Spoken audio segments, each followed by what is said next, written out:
నా చిన్ని కన్నయ్య ఇన్ని డేస్ నా పక్కనే ఉంటూ ఆడుకుంటూ నన్ను అది ఇది వేసుకుంటా ఉండేటోడు. సడన్గా బ్యాగ్ వేసుకొని స్కూల్కి వెళ్ళే టైం వచ్చిందంటే అసలు నమ్మలేకపోతున్నాం మేము అందరం కూడా. ఇంకా మా కన్నయ్య స్కూల్కి వెళ్ళే టైం అయితే వచ్చేసింది. ఇంకా మార్నింగే లేపేసి మేము బ్రష్ అయితే వేయిస్తున్నాను. ఇంకా నిద్ర మబ్బులో ఉండి వాడైతే కొంచెం ఏడ్చిండు అనమాట. ఇంకా తర్వాత అయితే అందరం రెడీ అయిపోయి ఇంకా స్కూల్లో డ్రాప్ చేయడానికి అయితే వెళ్తున్నాం అనమాట.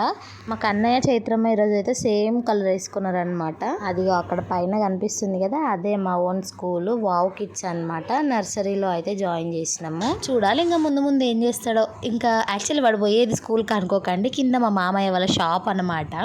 మా హస్బెండ్ వాళ్ళ బాబాయ్ది. చాలా అలవాటు వానికి. వచ్చిందంటే ఫ్రూటీ ఒక చాక్లెట్ కంపల్సరీ దొబ్బేస్తాడు అక్కడి నుంచి.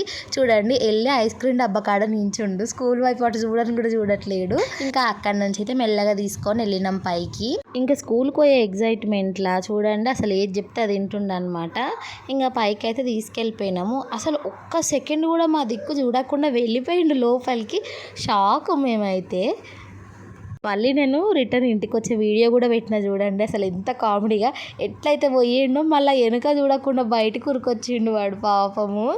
ఇంకా ఇక చూడండి ఎట్లా ఉరికొస్తున్నాడు బయటికి, చక్కగా బయటికి. అసలు వెనుక ఒకసారి కూడా చూడలేడు. బాయ్ చెప్పమన్నా కూడా చెప్తలేడు. ఇంకా that's for today. Thank you for watching.